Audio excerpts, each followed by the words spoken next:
La Navidad no es tan pagana como yo pensaba. Deberás ver el video hasta el final y sacar tus propias conclusiones. La conmemoración del nacimiento de Jesús en una fecha específica del año fue establecida por la Iglesia Católica del siglo IV a.C., cuando en ese entonces, cada 25 de diciembre, para el Imperio Romano, era esta la fecha establecida para celebrar y honrar al Sol Invicto, una deidad solar. Lo que me causa mucha curiosidad es por qué la Iglesia adoptó una festividad arraigada al paganismo, o lo diré de otro modo, tomando como referencia la Biblia. Porque la Iglesia Católica tomó una tradición de hombres conforme a los rudimentos del mundo y no según Cristo.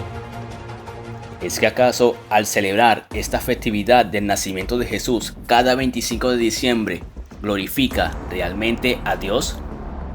Vayamos a la historia para aclarar todo este rompecabezas y armarlo.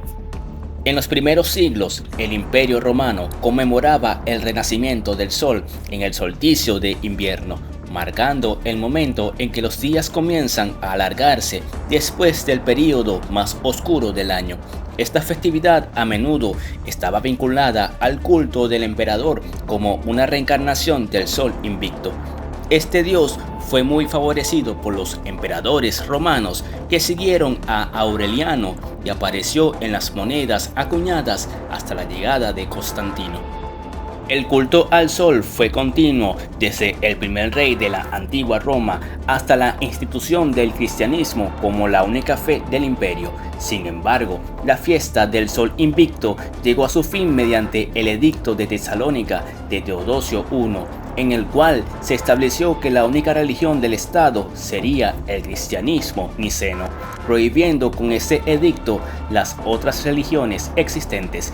Llegando a este punto del rompecabezas, ¿de dónde proviene la palabra Navidad?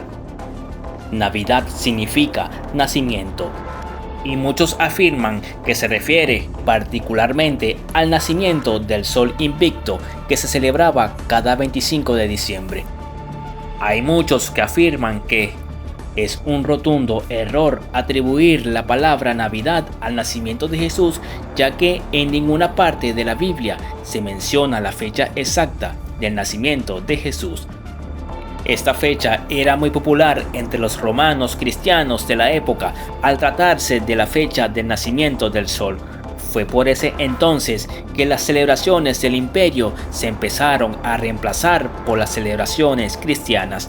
En otras palabras, fueron los cristianos de la Iglesia Católica quienes tomaron las festividades paganas relacionadas con el solsticio del invierno, principalmente el Sol Invicto y las Saturnalias, para adaptarlas al cristianismo con el fin de facilitar la conversión de los pueblos paganos. Llegando a este punto, replantearé la pregunta que realicé al principio del video. ¿Está adoptando la Iglesia Católica una festividad pagana ya existente de la época conforme a las tradiciones del momento? Esto con el fin de que las personas sigan celebrando lo pagano con otro significado, ¿o es una estrategia de la Iglesia para desarraigar estas festividades paganas por completo? Este es mi punto de vista. La elección del 25 de diciembre para celebrar el nacimiento de Jesús por parte de la Iglesia Católica fue totalmente estratégica. En el pasado, ya esta fecha estaba asociada con las festividades paganas, como la celebración del Sol Invicto, pero la Iglesia debía reorientar la atención de las personas hacia las celebraciones cristianas, y en esta fecha en particular se estableció que debía celebrarse el nacimiento de Jesús y ya no las festividades paganas anterior. De esta manera estarían facilitando la transición hacia la nueva fe cristiana.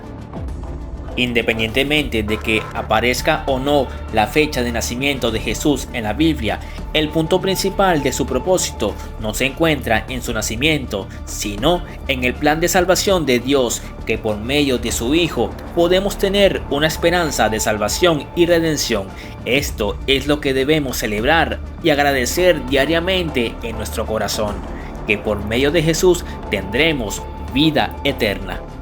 Es grandioso que haya nacido Jesús. Yo creo que en lugar de exaltar una fecha en donde solo se conmemora su nacimiento es insuficiente, deberíamos más bien conmemorar a diario las acciones de Jesús, su ministerio. Él se despojó de todo lo que tenía, de su trono y grandeza, y se hizo carne para cumplir el propósito de Dios. Esto es lo que hay que celebrar, su resurrección y victoria sobre la muerte.